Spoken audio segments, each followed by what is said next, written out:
Pancasila dari dosen Pinastika Prajna SHMIL. Di sini saya sedang bersama Pak Fauzan. Pak bisa tolong perkenalkan diri? Baik, Assalamualaikum warahmatullahi wabarakatuh. Perkenalkan, saya Muhammad Fauzan, mahasiswa Universitas Islam Malang. Alhamdulillah kebetulan saya sebagai Ketua BEM Fakultas Ilmu Administrasi. Nah, Anda sebagai Ketua BEM Universitas Islam Malang tentunya sangat paham ya tentang alurnya organisasi dan apa yang ada di dalam organisasi. Nah, pertanyaan saya gini, tentang penyimpangan Pancasila kan?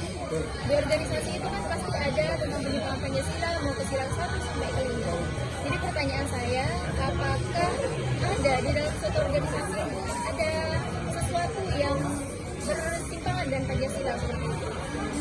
Baik, sebelumnya yang saya mau pertanyakan, kita mau bahas Pancasila yang poin keberapa?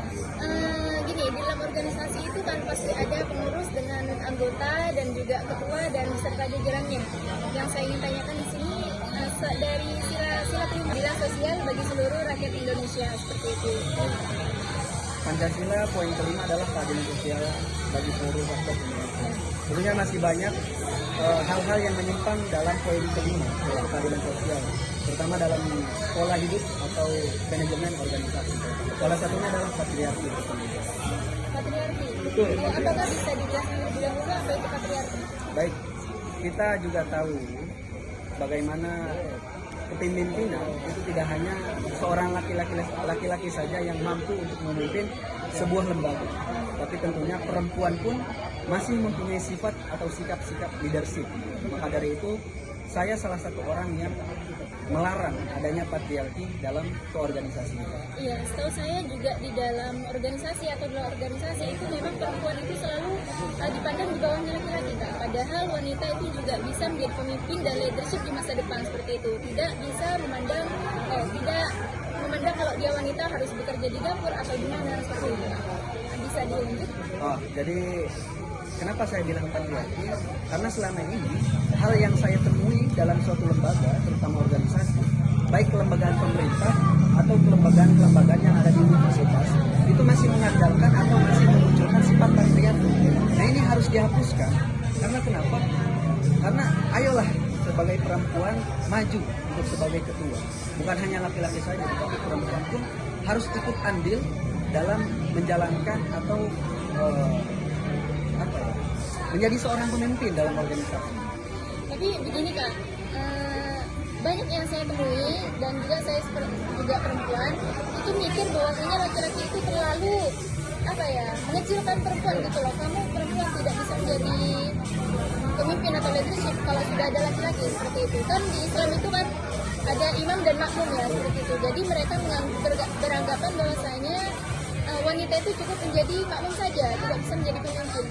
Sebagai selaku ketua BEM Universitas Islam Malang, tentunya di Fakultas Administrasi, apakah dari pengurus itu ada penyimpangan tentang cara gender atau patriarki sehingga Anda bisa membahas tentang patriarki itu sendiri jika ada, dan apa langkah pertama yang akan diatasi oleh Anda tersendiri? Sebelumnya saya sebagai ketua BEM juga menyadari hal itu. Juga saya sebagai ketua BEM yang paling mengedepankan tidak adanya patriarki, terutama dalam hal kepengurusan. Saya sudah menerapkan beberapa kaum perempuan itu pada koordinator bidang. Salah satunya adalah koordinator bidang hubungan masyarakat dan koordinator bidang komunikasi digital. Saya sudah menerapkan hal itu dan tentunya itu menjadi salah satu nilai saya tersendiri untuk tidak menimbulkan adanya patriarki dalam kelembagaan. Jika dalam kepengurusan Anda ada yang seperti itu di belakang, lalu apakah solusi untuk hal tersebut jika memang mereka sudah memahami tapi tidak menyadari? Baik, mungkin langkah pertama yang akan saya lakukan adalah dengan pendekatan dan komunikasi. Juga saya akan mengingatkan hal tersebut karena patriarki juga menjadi hal yang paling problematik.